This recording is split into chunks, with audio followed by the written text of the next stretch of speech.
Hi, this is a foreigner living in the Philippines, and we've been asked to talk about what is the cost of living in the Philippines. We had one subscriber. I'll beg your forgiveness that I don't always know all of the names, because everything, when we get back from the internet cafe where we have all the information, is not readily accessible to us when we're up here in our hilltop home, because the signal is so bad that we can't actually always pull things up to have a look.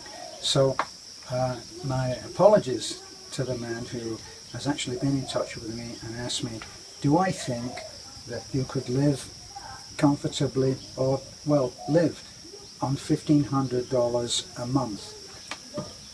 What can I tell you? It depends how you want to live.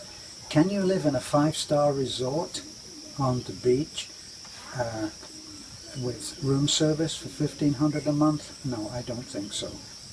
Can you live just across the hill from me on $1,500 a month? Yes, you can. Do you want to live on the beach?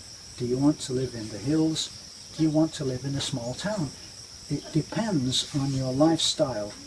Depends on what you've been used to, and it depends on what you expect to live like here. Now, living here is not just about money. It's about being able to accept a whole change in the way that you think. And the way that you think is much more natural to you than you understand.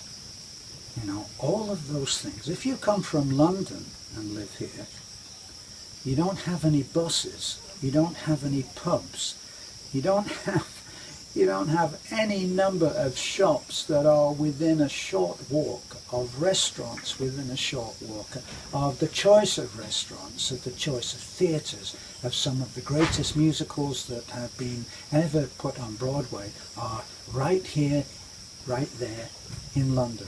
So all of that is accessible to you. Now, are you fed up of the other side of living there, of living on top of other people, of listening to someone stamp around in his boots in the apartment upstairs, of listening to the music from the person who lives downstairs, of all of those things that come from being compacted with thousands and thousands of people? At one time, I believe that the population of London was 11 million, whatever it is now. All I know is when I lived there, it seemed like about 10.5 million of them lived very close to me. So, what are we really talking about? We're talking about being in a different country, in a different culture. That's what we're talking about. And we're talking about paying the price for all of that freedom, all of that lack of regulation, all of that lack of people being on top of you. We're talking about getting rid of all of that. And we're talking about a different kind of stress. Now, when I was in the West, when I was in London, I would go to bed at night and I would sleep with a certain kind of undefinable dread for the next day, for the weather, for how was I going to earn a living, how was I going to eat, all kinds of stuff that I don't have here. Admittedly, I'm a retired man with also admittedly a very modest pension, but I budget fairly wisely, and although sometimes we're found without any money with a week to go, we do fine. And to give you an idea of the kind of expenses that you would have if you lived as my neighbour, very recently a friend of mine was helping another foreigner to find a place to live. And he reported that in the hills, with all of the inconveniences and benefits, there was a house that was a 2-bedroomed furnished house that was actually quite nice in the hills for 3,000 pesos a month. Now work it out, $100. This is an easy way to to work out the exchange rate. $100 is about 4,000 pesos, or maybe a little more now, depending on the exchange rate. So 4,000. So we were talking about $75 or $80 a month for your rent.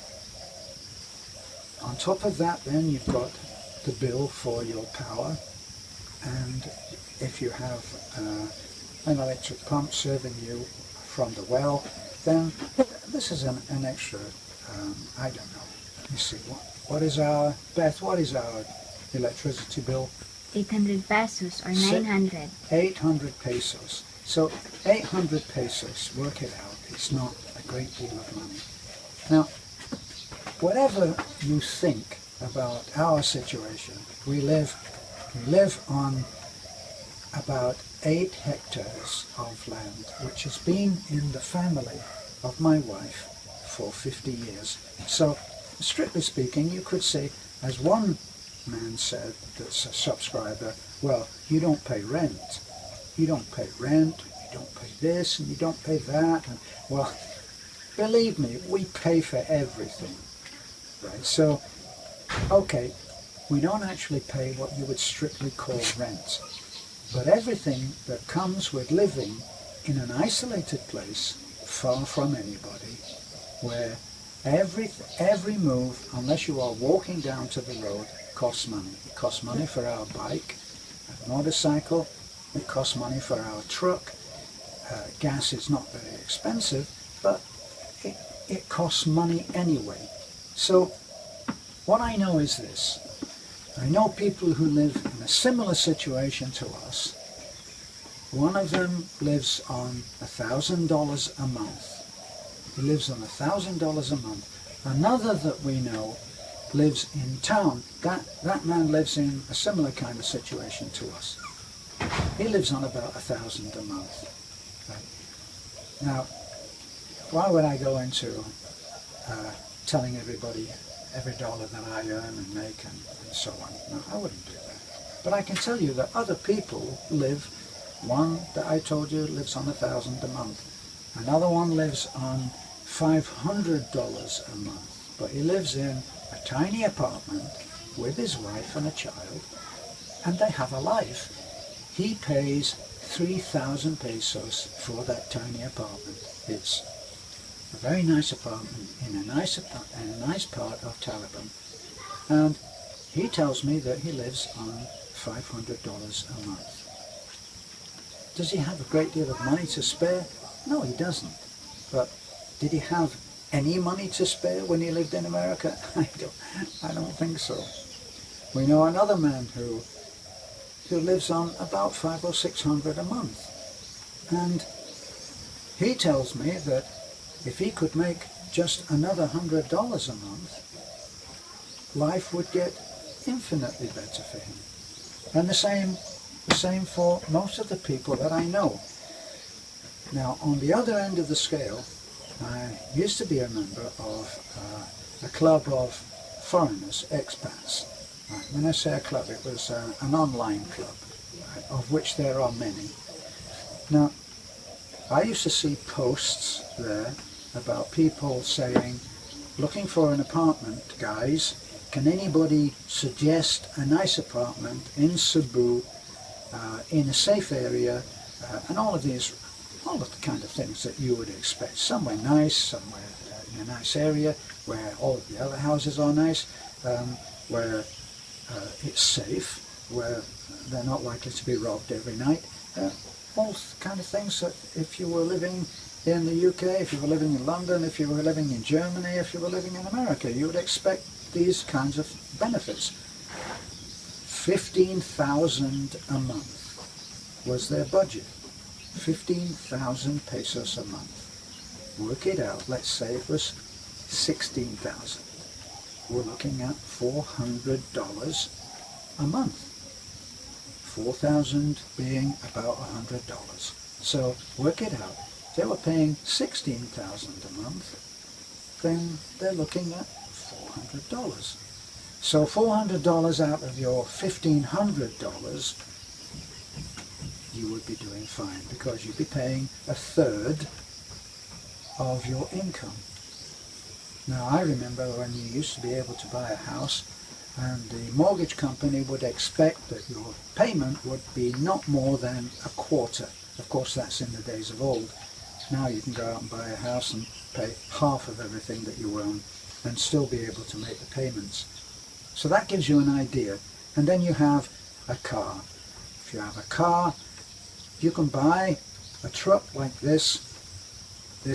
These trucks are around 200,000 pesos. Well, if you get that on finance, you'll be looking at 8 or 10,000 a month. So 8 or 10,000 a month, $200, $50 a week for your truck, and then for the gas. Very little on insurance because they don't seem to go into that too much. So you have other expenses like your load.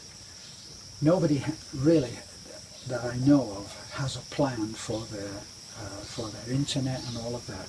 But I do hear that people pay for a plan that they can get all kinds of stuff on cable, have their phone and all of that. And that, relative to the economy, is quite expensive. It's around, I think, was it 1,000 a month, Beth? Yeah, there's a 999 pesos a month. So there's a plan.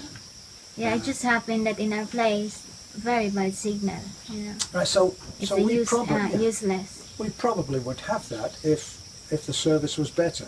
Now, apparently, with President Duterte, he's going to shake up these people who are making a ton of money on their internet service, which is abominable, and he's going to tell them to get their act together, because this is preventing the Philippines as a business community and a business opportunity for investors to move forward. So we expect that to change.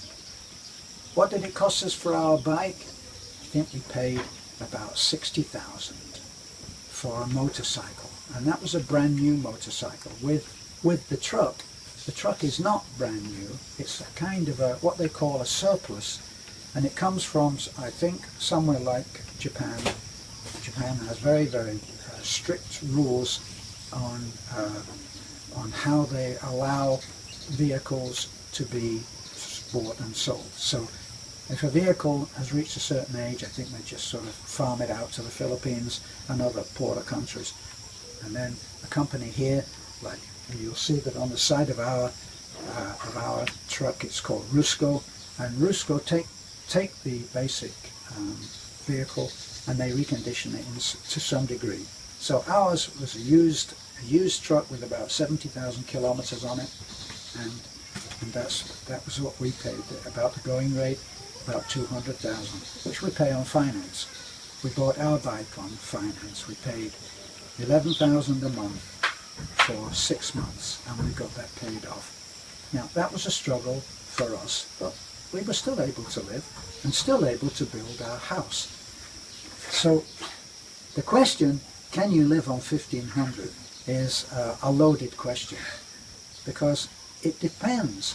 If I go out and eat, a treat for me is to drive an hour or an hour and a half and have McDonald's. Boy, I'm a cheap date. Can you do that? Can you stand to go to a restaurant where the service may not be as good as you're used to, where they'll serve the thing in an odd way? They might serve, in the Philippines, they might serve the dessert first, or they'll serve your partner first, and then you'll wait for, say, 10 or 15 minutes and watch your partner eat his or her meal, and then you'll get yours. So they haven't got everything together. But it's done with a smile, and it's done in a nice way as far as I'm concerned. But then I never did go in for expensive restaurants. So that gives you an idea of the kind of upper range and lower range. Maybe not so much the upper range, because we don't go there. But I see that people pay a lot for brand new cars. If you can afford a brand new car, that will be up in 1 million or 2 million pesos. if you've got that kind of money. But the person that told me that they would have $1,500 a month wanted to know, could he live on that? If you are the answer to that question then specifically is, if you're prepared to live away from a white beach, if you don't want a 5-star lifestyle, yes, of course you can. So let me ask you, Mr. $1,500 a month, are you living a 5-star lifestyle right now? If you're considering coming to the Philippines, you probably are sick and tired of how much regulation there is in America. I know that I was. I just got to the point where I was over-regulated on every single thing. Give you an example. I'm an artist. At one point, I thought, well, why don't I just go down to the beach like I know you can in other places and other countries. Go down to the beach and I'll get myself a couple of stools, you know, like those little folding fishermen's stools. Carry those down there, one for the customer, one for me, and I'll do caricatures. So people come along and sit there for 5 minutes. I do a nice caricature for them, hand it to them, 5 minutes, and they would pay $10 or $15. So I put that plan into action. Here's what I did. I went and I inquired, well, what does it take? Well, I better talk to the city. So I talked to the city. Okay, first of all, you need an occupational license. Do you have that? Well, no, I don't. So how much was that? Okay, so I think that was, I don't know, $80 or $100 for an occupational license. Now, does that allow me to use that as an occupation? No, it means that I'm an artist and that's my occupation. So what's the next step? Well, the next step is that you have to get a license for being at the beach, to draw pictures at the beach. Well, okay, so, and that's going to cost me? That was going to cost another $50 or $100. Now, okay, so if I do that, I can go down and sit on the beach. Well, not exactly.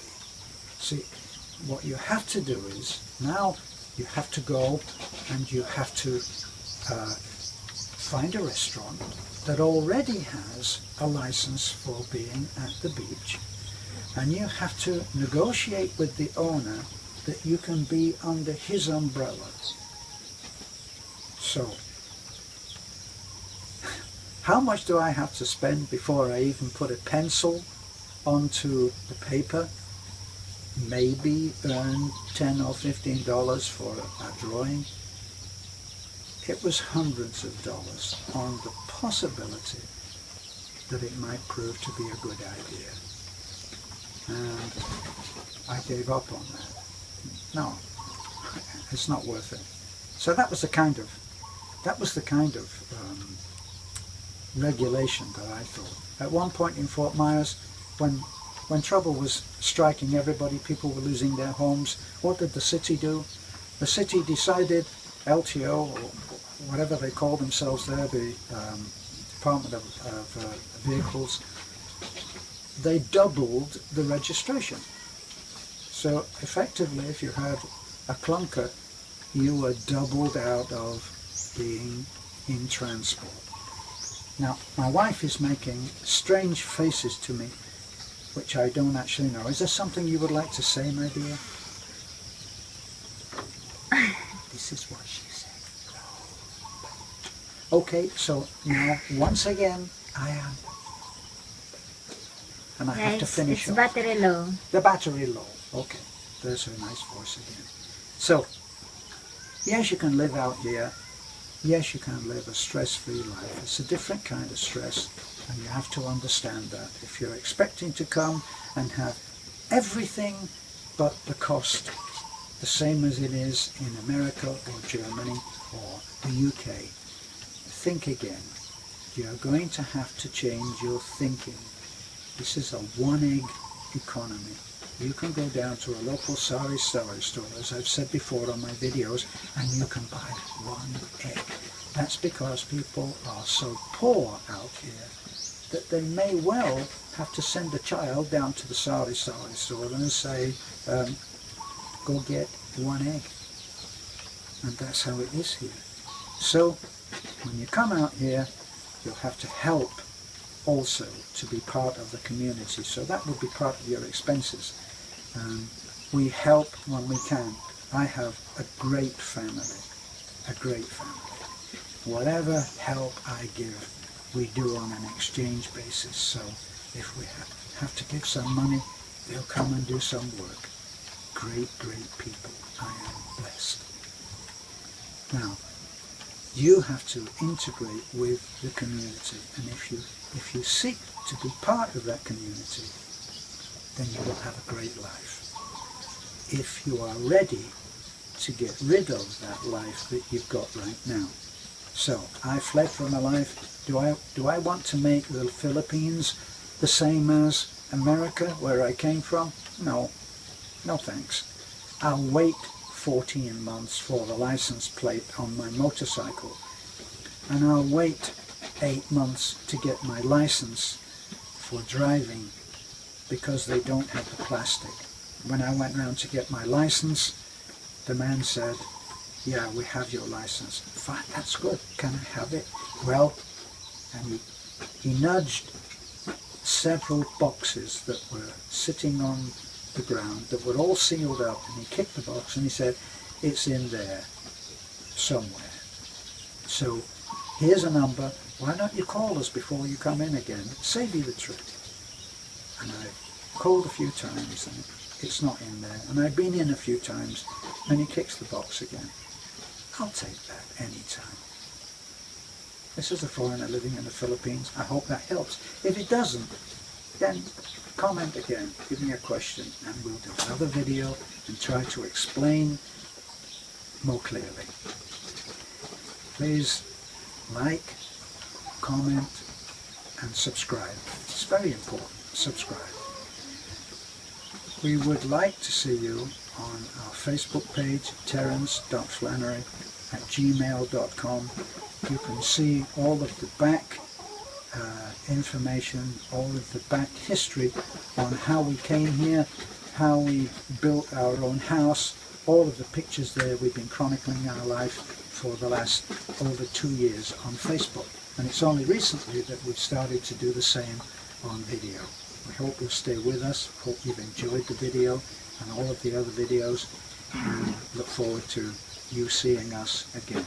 Thanks a lot. A foreigner in the Philippines.